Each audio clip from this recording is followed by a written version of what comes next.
So next up, podcast listeners, a congresswoman, actually congresswoman, there were two of them, heckles Biden during the State of the Union address. Yes, they did. So Representative Lauren Boebert erupts at Biden's SOTU, which is the State of the Union address, and shouts about the 13 Americans killed in Afghanistan. Something, as you probably recall, since Joe Biden didn't have a State of the Union address last year, of course, because of COVID. And then it's been so long since his withdrawal, if you want to call that, from Afghanistan, that he no longer wants to talk about Afghanistan. Now it's all about Ukraine. Now he has a new opportunity.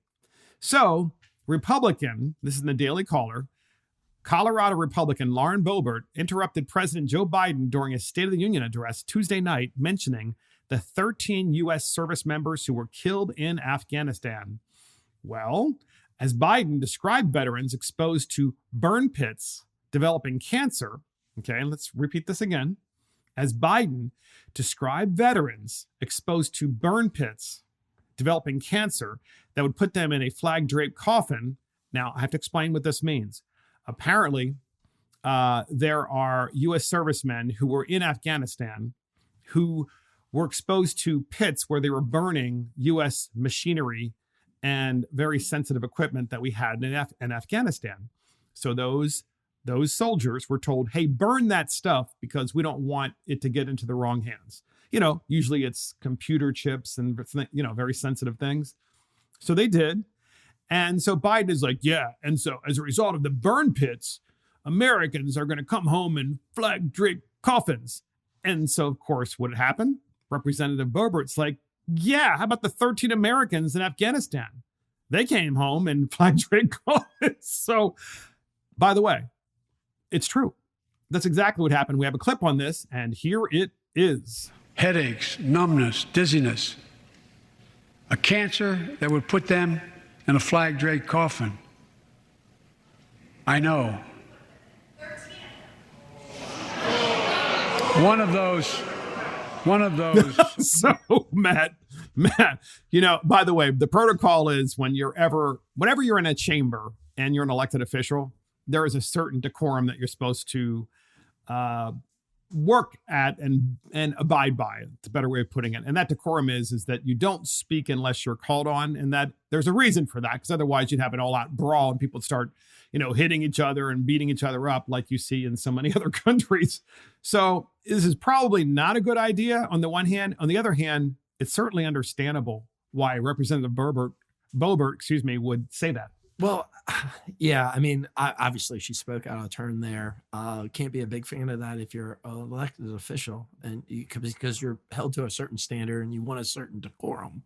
But I tell you what, I really like how the much courage, like the courage to go ahead and throw this out there. It's probably a little bit of frustration on her part because, well, let's face it, the media doesn't cover this. Oh, ever. And look, and they just let Democrats off with a free pass constantly. Sure. And this is an important issue. I mean, there's 13 service members gave up their life in just a chaotic withdrawal. I mean, they did. It wasn't right. They did. And in the New York Post, okay. I mean, not only call it a withdrawal, it was a surrendering. Absolutely. So in the New York Post, current and former members of Congress on both sides of the aisle criticized Republican Representatives Lauren Boebert of Colorado and guess who else? Marjorie Taylor Greene of Georgia over their heckling of President Biden during Tuesday's State of the Union address. Throughout Biden's speech, this is what you have to listen to, podcast listeners. Throughout Biden's speech, Greene was spotted making faces and muttering, particularly when the president spoke about administering COVID-19 vaccines to children. She also yelled out, "Build the wall," when Biden said that it was necessary to secure the border. By the way, I heard this too, Matt. Like, Biden said that his way of securing the border was putting up a bunch of cameras. And it's like, we already have a way. It's called a wall, and all the materiel is sitting on the ground. And you mean like the one they're building around the Capitol? So do for you last wonder, night? So yes. And do you wonder why the American people are showing up at the Capitol and they're being somewhat radicalized? Because they hear this guy and he's lying.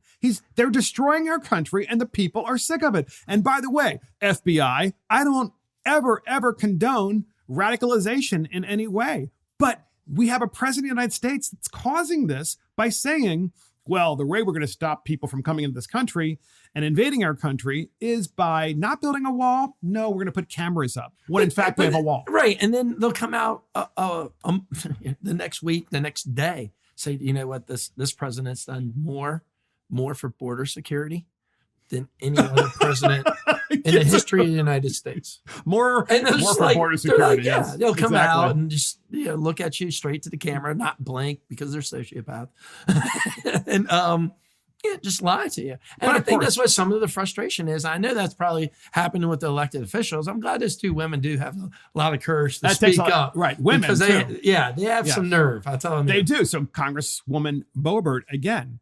She decided, you know what? This guy is the biggest liar. He's up there telling one lie after another.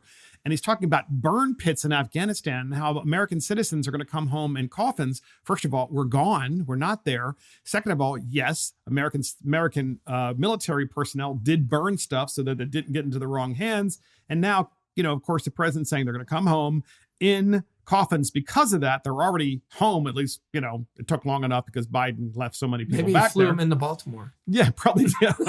So I just want to listen to this Congresswoman again when she heckles him one more time. Here's that clip. Listen. Headaches, numbness, dizziness, a cancer that would put them in a flag draped coffin. I know. One of those. So, I mean, look. How dare her interrupt his pandering?